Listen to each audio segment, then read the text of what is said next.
Come up out of denial. Come up out of denial. I know about the denial. I was in it for a long time. And when I tell you long, try from the age of 15 until I was 35.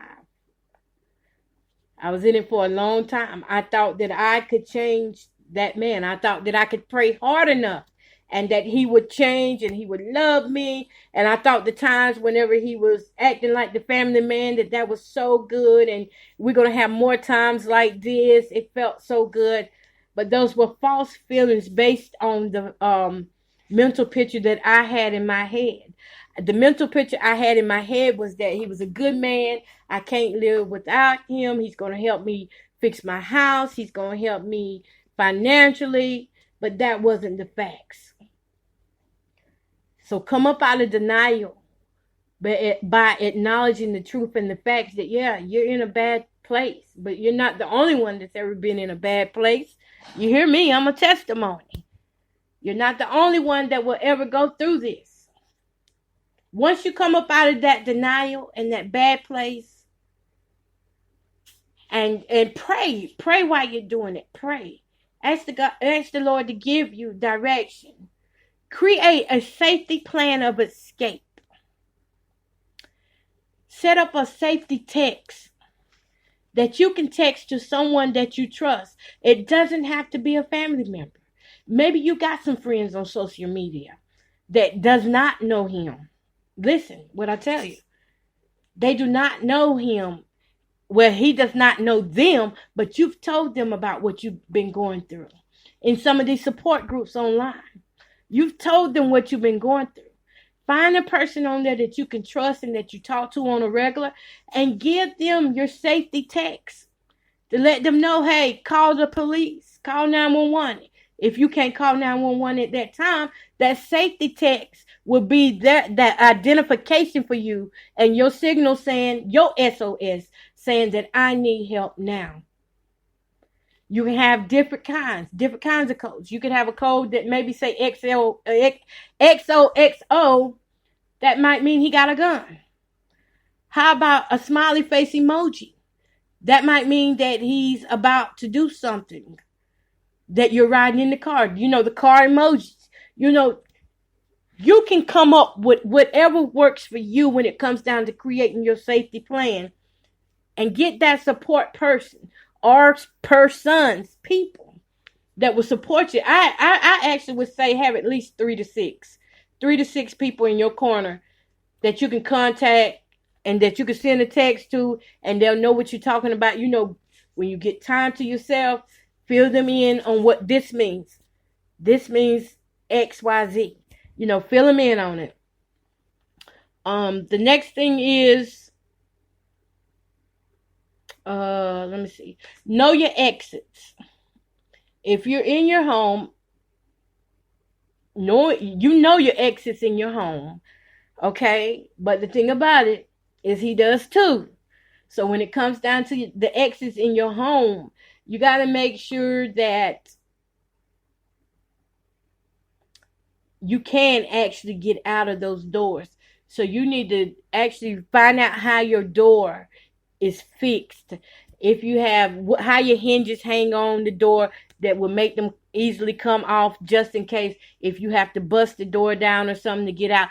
Find out your doors. Learn your doors. I know that sounds stupid, right? But learn your doors. This will bless you in the long run. When you learn your doors and learn how to work them, if you ain't got no key, learn how to work it without the key. Learn ways that you can get in without having, without having a key. Learn ways that you can get out without being locked in.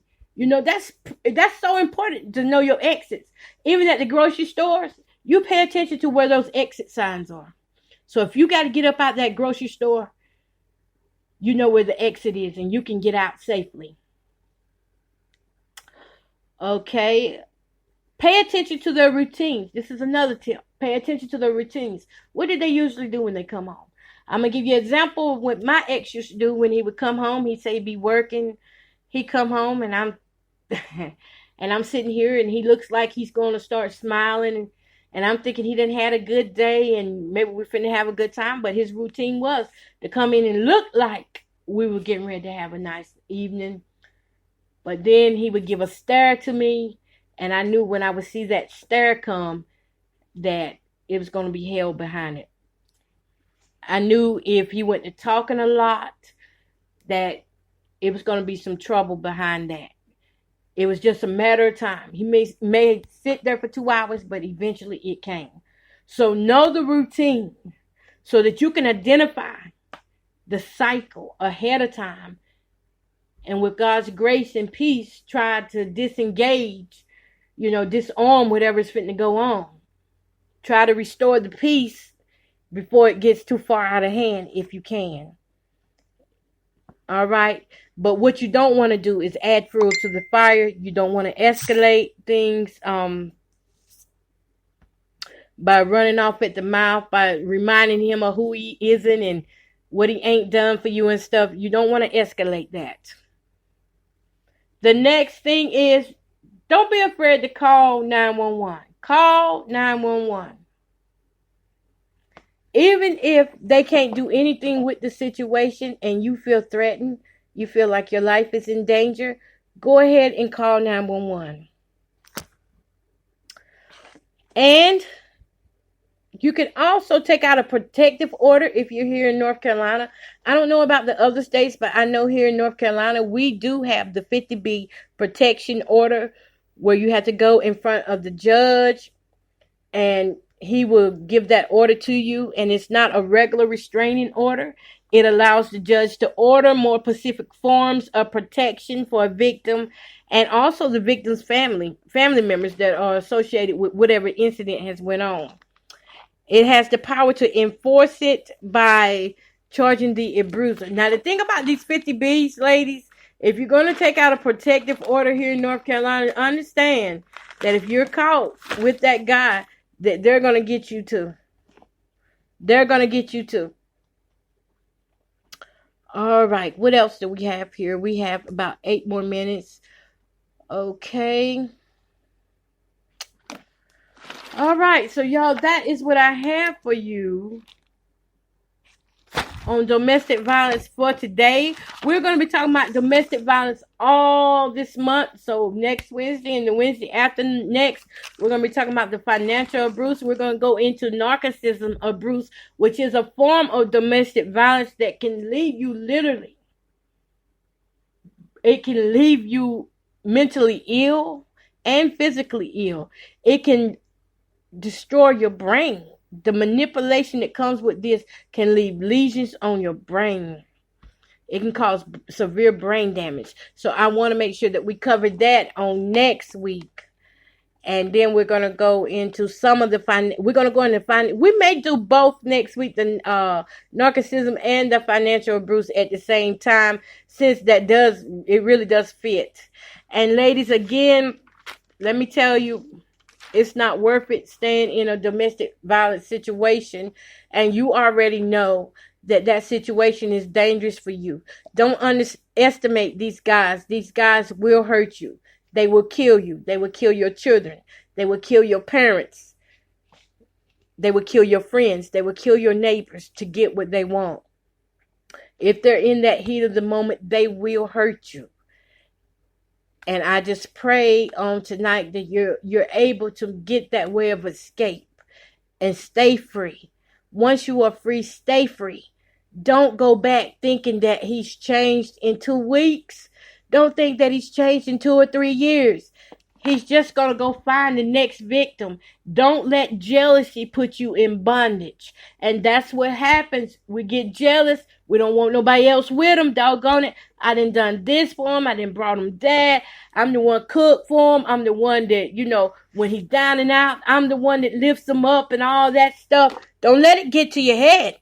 See the truth. Yeah, you may be the one doing all that, but it's not worth your life. You have to forgive. That's why you got to forgive, so that you can let all that stuff go and you can go forward with your life. If you focus on everything that you did for him, and I think that's why the Bible says, love has no records.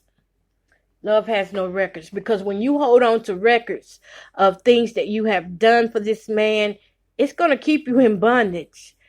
You're going to feel like you're owed something. You're going to feel entitled, and you're not ever going to get that back what you want. The love you put out, you may never get back from him. But I can tell you, God does have somebody out there that will love you, that will take care of you, that will not hurt you mentally or physically, that will not manipulate you. All right? So it's all in accepting God's love and leaning not to your own understanding, as we all love to do. We love to lead to our own understanding. Let me give you a scripture before we get up out of here. Go to Proverbs 16 through 33. It says, how much better is it to get wisdom than gold, and to get understanding rather to be chosen than silver. Verse 17, the highway of the upright is to depart from evil. He that keepeth his way preserveth his soul. Pride goeth before destruction, and a haughty spirit before a fall. Better it is to be of an humble spirit with the lowly, than to divide the spoil with the proud. Verse 20, he that handleth a matter wisely shall find good, and whoso trutheth in the Lord, I'm sorry, y'all. Whoso trusteth in the Lord, happy is he. Verse 21, the wise in heart shall be called prudent, and the sweetest of the lips increaseth learning. Understanding is a wellspring of life unto him that has it, but the instruction of fools is folly. The heart of the wise teacheth his mouth, and addeth learning to his lips. Pleasant words are as an honeycomb, sweet to the soul, and help to the bones. There is a way that seemeth right unto a man, but the end thereof are the ways of death. Okay, I'm going to stop right there. I stopped at verse 25. When you get time, you go back and read Proverbs 16 through 33. Because this is basically telling us right here, if you want better in life, if you want to be a domestic violence survivor, you got to depart from that evil. You may love him, it may hurt, but you have got to resist that temptation to be laid up with evil. You got to resist that pride of people saying, oh, they were together a long time, but now they broke up. You know, that was one of the things that kept me in the relationship too, was pride. Oh, y'all been together a long time. You know, I stayed there because I felt like we've been together a long time. Ain't this what we're supposed to do? I stayed there because I seen women in my family who stayed. And in my heart, I knew those women should have left. I knew those women had hearts of gold, but they stayed in those relationships. Some are mentally damaged to the point where it's, you know, you can't even recognize who they used to be. Because now the life that they used to have that was glow in them, now it's like this dull person. You can look at their eyes and tell that they're hurting. You can tell that they got to rush and hurry up and do this and do that, because if they don't, they know it's punishment is the end result of being disobedient. Punishment. So I want you to take in consideration the scriptures that you can be free on tonight, but you have to put your work in. There's things that you have to do. And you ain't got to go fuss with nobody. You ain't got to cuss nobody out. You ain't got to try to fight nobody. If it's your season to leave, make that plan of escape and go. All right, y'all. So you've been listening to UGA Gospel Storm. Not Gospel Storm, but Kiva Advancement. I'm so sorry, y'all. You've been listening to Kiva Advancement with Miss Coco Bowden. I thank you all for tuning in. I hope that you got something out of this. Tonight's episode with domestic violence was simply to open your eyes. It wasn't to impress you. It was to open your eyes to see that these situations are real and that they do still exist and that